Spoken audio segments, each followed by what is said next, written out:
تو آئیے سیدھا مدے پر آتے ہیں۔ آج ہم زندگی کی اس سب سے بنیادی چیز کو سمجھنے کی کوشش کریں گے جو ہر جاندار میں ایک جیسی ہے، چاہے وہ ایک چھوٹی سی چینٹی ہو یا ایک بہت بڑا درخت۔ یہ سفر ہے خلیے کے اندر کا۔ چلیں ایک سوال سے شروع کرتے ہیں۔ ذرا سوچیں، ایک طرف ایک دیو ہیکل ہاتھی ہے اور دوسری طرف گھاس کی ایک ننھی سی پتی۔ ظاہر ہے یہ دونوں ایک دوسرے سے بالکل مختلف نظر آتے ہیں، لیکن ان میں ایک بہت ہی گہری اور بنیادی چیز مشترک ہے۔ کوئی اندازہ ہے کہ وہ کیا ہو سکتی ہے؟ اور جواب ہے خلیہ، یعنی سیل۔ جی ہاں، یہ وہ ناقابل یقین حد تک چھوٹی چھوٹی اکائیاں ہیں جو اس سیارے پر موجود ہر جاندار کو بناتی ہیں۔ انہیں زندگی کی عمارت کی اینٹیں سمجھ لیں۔ صرف ایک انسانی جسم میں ہی پتہ ہے کتنے خربوں خلیے ہوتے ہیں، اور وہ سب مل کر کام کرتے ہیں۔ اچھا، تو یہ سب ہمیں معلوم کیسے ہوا؟ اس کے لیے ہمیں وقت میں تھوڑا پیچھے جانا پڑے گا۔ یہ کہانی شروع ہوتی ہے ایک بہت ہی سادہ سی خوردبین سے، اور ایک ایسے دماغ سے جو ہر چیز جاننا چاہتا تھا۔ تو ہمارا سفر شروع ہوتا ہے 1665 سے، جب رابرٹ ہک نامی ایک سائنسدان نے اپنی خوردبین کے نیچے کارک کا ایک ٹکڑا رکھا اور اس میں چھوٹے چھوٹے کمروں جیسے خانے دیکھے۔ اس نے انہیں سیلز کا نام دیا۔ پھر کچھ عرصے بعد اینٹو وان لیون ہک نے پانی کے ایک قطرے میں زندہ حرکت کرتی ہوئی چیزیں دیکھیں۔ سوچیں ذرا، اس نے ایک پوری نئی کائنات ہی دریافت کر لی تھی۔ لیکن ان سب معلومات کو جوڑ کر ایک مکمل تصویر بنانے کا کام 19ویں صدی میں ہوا۔ شلائڈن، شوان اور ورچو جیسے سائنسدانوں نے یہ ثابت کیا اور حیاتیات کے سب سے اہم نظریے کی بنیاد رکھی۔ اور اس نظریے کو ہم سیل تھیوری کے نام سے جانتے ہیں۔ یہ صرف کچھ باتیں نہیں ہیں، بلکہ یہ وہ بنیادی اصول ہیں جو ہمیں بتاتے ہیں کہ اس زمین پر زندگی کا پورا نظام آخر چلتا کیسے ہے۔ تو اس کے 3 بڑے اصول ہیں۔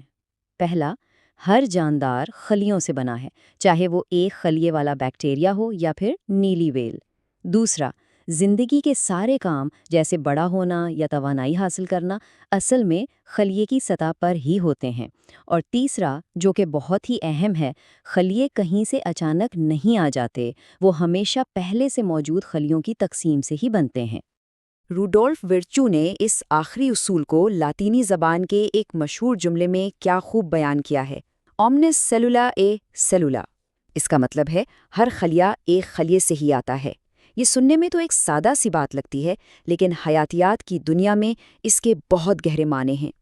اچھا، تو اب ہم زندگی کے اصول تو سمجھ گئے ہیں۔ چلیں اب اصل کھلاڑیوں سے ملتے ہیں، یعنی خود خلیوں سے۔ دیکھیں، تمام خلیے ایک جیسے نہیں ہوتے۔ زندگی کی تعمیر کے لیے یوں سمجھ لیں کہ 2 قسم کے بنیادی ڈیزائن یا بلو پرنٹس موجود ہیں۔ ایک طرف ہے پروکیریوٹک خلیے۔ ان کو آپ ایک سادہ ایک کمرے کا گھر سمجھیں۔ ان کا جینیاتی مواد یعنی ڈی این اے بس اندر ہی تیرتا رہتا ہے۔ بیکٹیریا اس کی سب سے اچھی مثال ہیں۔ دوسری طرف ہیں یوکریوٹک خلیے۔ یہ ایک بہت بڑے محل کی طرح ہیں جس میں کئی کمرے ہیں۔ ان کا جینیاتی مواد ایک خاص کمرے جسے نیوکلیس کہتے ہیں اس کے اندر محفوظ ہوتا ہے۔ پودے، جانور اور خود ہم انسان انہی پیچیدہ خلیوں سے بنے ہیں۔ لیکن اتنے فرق کے باوجود زیادہ تر خلیوں میں 3 چیزیں مشترک ہوتی ہیں۔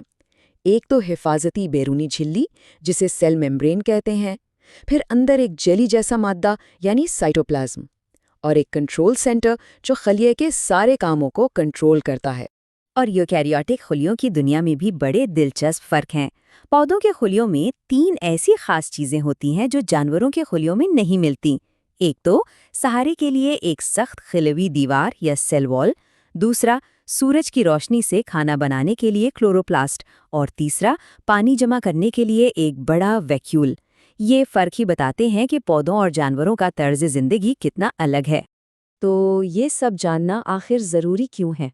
یہ صرف کتابی علم نہیں ہے۔ خلیوں کو سمجھنے کا ہماری روزمرہ کی زندگی پر بہت گہرا اور حقیقی اثر پڑتا ہے۔ دیکھیں، خلیات کے بارے میں جان کر ہی ہم یہ سمجھ پاتے ہیں کہ کینسر جیسی بیماریاں کیسے کام کرتی ہیں۔ اسی علم کی وجہ سے ہم نئی دوائیں اور علاج بنا پاتے ہیں۔ جینیاتی تحقیق ہو یا بائیو ٹیکنالوجی، ان سب کی ترقی کا انحصار خلیات کے علم پر ہی ہے۔ سچ پوچھے تو یہ جدید حیاتیات کی بنیاد ہے۔ تو اس ساری گفتگو کا اختتام ایک سوچنے پر مجبور کرنے والے خیال پر کرتے ہیں۔ ہم نے جانا کہ ہر خلیہ ایک پہلے سے موجود خلیے سے ہی بنتا ہے۔ یہ بات مستقبل کے لیے ایک بہت بڑا سوال کھڑا کرتی ہے۔ جیسے جیسے خلیوں کے بارے میں ہمارا علم بڑھے گا، خلیوں کی آنے والی نسلیں ہمیں کون سی نئی چیزیں دریافت کرنے اور کن بڑی مشکلات پر قابو پانے کے قابل بنائیں گی؟ یہ ایک ایسا سوال ہے جو سائنس کو ہمیشہ آگے بڑھاتا رہے گا۔